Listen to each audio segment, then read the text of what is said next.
Bonjour à toutes et bonjour à tous. Dans cette vidéo, nous allons commencer un nouveau chapitre du thème sur les frontières. On va faire le chapitre 2 sur les frontières qui s'intéresse aux différentes fonctions des frontières.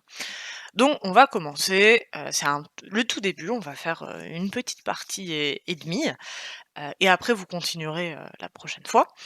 Ce qui nous intéresse ici, c'est de voir quel rôle en fait, à quoi ça sert une frontière, et on va faire plusieurs études de cas détaillées dans ce chapitre. Et donc on va commencer par voir qu'une frontière, avant tout, ça sert à délimiter des États, c'est-à-dire marquer les limites en fait d'un État, d'un pays. Et donc ça c'est le premier rôle, et on va commencer par voir du front à la frontière. Ça c'est une partie un peu historique, on va voir l'évolution, comment on en est arrivé aux frontières actuelles. Donc il faut que vous notiez que, historiquement, la limite entre 2 territoires, c'est pas une ligne, comme ce qu'on connaît maintenant, mais c'est une zone. On a des zones frontières.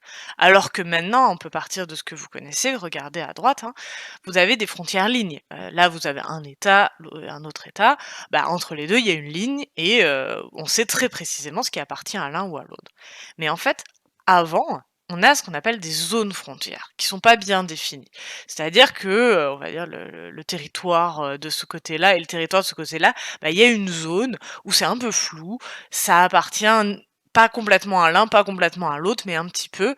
Et voilà, j'espère que le schéma est clair, hein, je savais pas trop comment le faire, mais c'est vraiment pour montrer, c'est une zone où, on bascule progressivement d'un espace qui appartient plutôt, au territoire A, de plus en plus au territoire B, jusqu'à être complètement dans le territoire, B. Donc c'est voilà, on passe, ce qu'il y a à retenir, c'est que avant c'était des zones frontières et maintenant c'est des lignes frontières. Et avant, quand il y a des territoires en zone, c'est-à-dire que l'extrémité du territoire, elle est souvent mal contrôlée, mal maîtrisée. Là, vous pouvez le noter, elle est mal contrôlée, mal maîtrisée, donc il peut y avoir des affrontements dans cette zone. C'est ça la différence. Ici, on sait précisément ce qui est à quel bout est à qui. Ici, on ne sait pas et ça peut créer des affrontements. Et donc, un exemple de territoire qui fonctionne par zone, c'est les tribus amérindiennes en Amérique du Nord. Donc, c'est celles qui étaient là avant la colonisation des Européens. Bah, elles occupent des territoires qui sont pas précisément limités. D'ailleurs, ça se voit très bien sur cette carte. La personne qui a fait la carte, elle a pas pu, faire, des territoires où, comme on a des États. Parce que, c'est des territoires qui sont très grands, avec une population qui est pas très importante, hein, c'est des tribus peu nombreuses, et donc ils ont pas les moyens de tracer et de surveiller des frontières très précises, et de les faire respecter tout autour de leur territoire. Donc c'est plutôt une zone dans laquelle, qu'ils contrôlent, mais c'est un peu flou sur où elle commence et où elle se termine. Voilà, j'espère que vous comprenez, cette logique. Et on est arrivé ensuite, suite au traité de Westphalie en 1648, à des frontières lignes. Donc ça, c'est une date à connaître et un nom à connaître, parce que c'est la naissance, on va dire, des frontières modernes, des frontières lignes, qui sont celles qu'on utilise maintenant. Donc les traités de Westphalie en 1648. Alors les traités de Westphalie, qu'est-ce que c'est? Ce sont des traités de paix, à la suite d'une guerre entre plusieurs pays européens. Et ils font la paix et ils fixent leurs frontières sous la forme de frontières linéaires. Alors qu'avant c'était plus flou justement. On voit par exemple très bien, ici le Saint-Empire germanique. Avant, les tracés on va dire en blanc, c'était plein de petits États. Là, on a des belles lignes, celles qui sont en bleu, très droites, on voit très précisément jusqu'où ça va. Donc c'est ça l'idée, on commence en 1648 à faire des frontières lignes avec les traités de Westphalie. Et ça s'étend dans le reste de l'Europe, puis en fait progressivement dans le reste du monde. Et c'est les frontières lignes, c'est le modèle qui est validé par l'ONU. Pour reconnaître un État, il faut des frontières lignes. Faut pas juste dire on veut, un État peut pas juste dire on va à peu près jusque là. Il faut qu'il y ait une ligne bien délimitée. Alors, c'est pas parce qu'elle est bien délimitée qu'elle peut pas être mise en cause. Donc ça, c'est une deuxième idée, c'est qu'une fois la frontière tracée, elle peut quand même être remise en cause, y compris longtemps après. On va prendre deux exemples. Ça peut être dans le cas de la revendication d'un territoire. Entre l'Inde et la Chine, il y a la revendication de la Chine qui conteste, sa frontière avec l'Inde. Donc vous voyez, hein, c'est celle qui est ici et la frontière avec l'Inde, elle date de 1914 et on l'appelle la ligne McMahon. Voilà, vous avez le nom ici. Et c'est celle qui est en rouge sur cette carte, ça c'est la frontière officielle entre l'Inde et la Chine. Mais la Chine, elle rejette. Elle dit que, c'est pas vrai, que la carte de l'époque était fausse et que ça a été signé alors que la Chine était sous occupation britannique, donc pas libre. Et elle, la frontière qu'elle veut, c'est celle qui est tirée en pointillés. Vous voyez, il y a des pointillés, j'ai mis une flèche, vers là et la Chine, elle dit que son territoire, il va jusque-là. Donc cette région, qui est indienne, l'Arunachal Pradesh, la Chine la revendique et dit qu'elle est chinoise. Et donc tout cet espace qui est assuré, c'est un territoire qui est revendiqué par la Chine, hein, même s'il y a une frontière tracée et reconnue officiellement. Deuxième exemple de problème sur le tracé des frontières, c'est qu'il peut y avoir des annexions. L'annexion d'un territoire, c'est quand il y a un bout d'un territoire qui est rattaché à un autre État, hein, ça peut être volontairement, peut-être suite à un référendum, un État qui veut rejoindre un autre État, ou ça peut être par la force, avec une conquête militaire. Donc là, on va prendre l'exemple, de la Crimée. La Crimée, c'est un petit bout de l'Ukraine, que vous voyez ici, et ça a été annexé par la Russie, c'est-à-dire que la Russie a, envoyé des troupes, a, fait des élections, plus ou moins libres et a dit que la Crimée, maintenant, ça appartenait à la Russie. Donc il y a un morceau de territoire qui a été, pris par la Russie à l'Ukraine et donc ça fait de nouvelles frontières où la Crimée qui avant était du côté de l'Ukraine, maintenant, de fait, hein, même si ça n'a pas été reconnu internationalement, appartient plutôt à la Russie. Voilà, des frontières qui ont évolué, hein, de zones à des lignes et qui peuvent être contestées. Ça, c'est notre première partie et on va s'intéresser, de manière approfondie à la conférence de Berlin, qui est un moment où il y a vraiment eu un partage de l'Afrique entre les puissances européennes.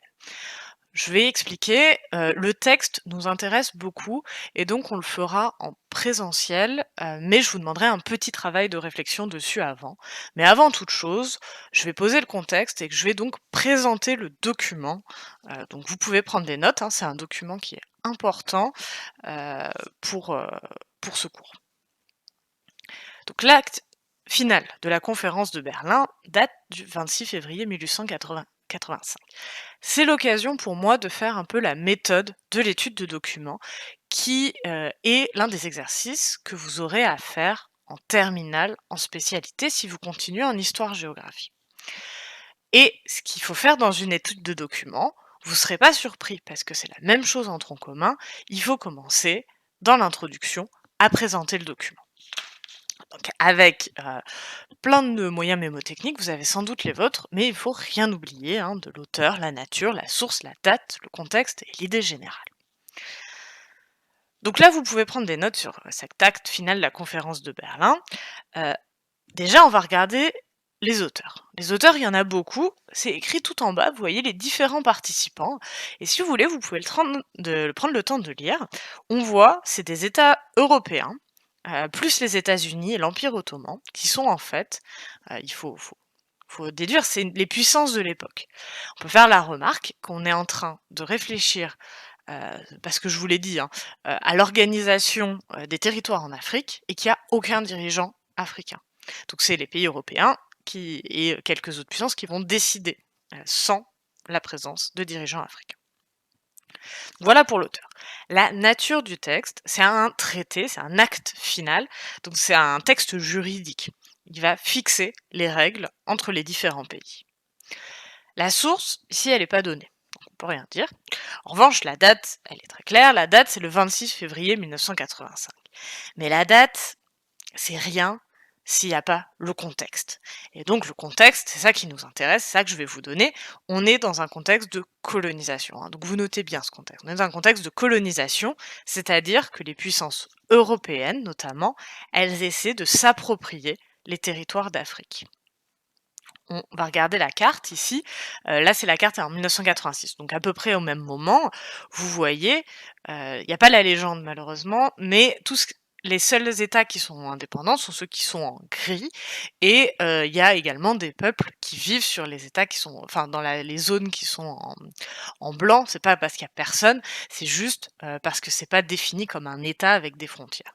Mais on voit bien qu'il y a plein d'États avec des frontières, en bleu, en vert, en rose. Ça, c'est la colonisation par les puissances européennes, qui s'approprient progressivement le territoire.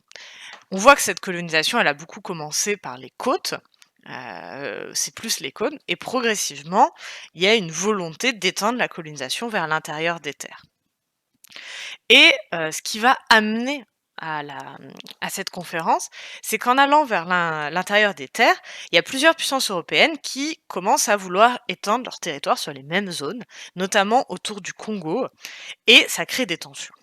Sauf que les puissances européennes se disent qu'il faut essayer d'éviter de se faire la guerre en Afrique et que c'est beaucoup plus intéressant de se partager l'Afrique dans une bonne entente, hein. On est dans cet état d'esprit-là à ce moment-là. Et donc l'idée générale, une fois qu'on a vu ce contexte, c'est qu'ils font une conférence pour fixer des règles de colonisation, pour se mettre d'accord sur comment ils vont coloniser l'Afrique. Voilà, on est sur un contexte, historique, très lourd et donc ce texte très important, on va l'étudier. Voilà, je vous souhaite une très bonne semaine, une très bonne journée et je vous dis, bah, à bientôt, à la fin de la semaine.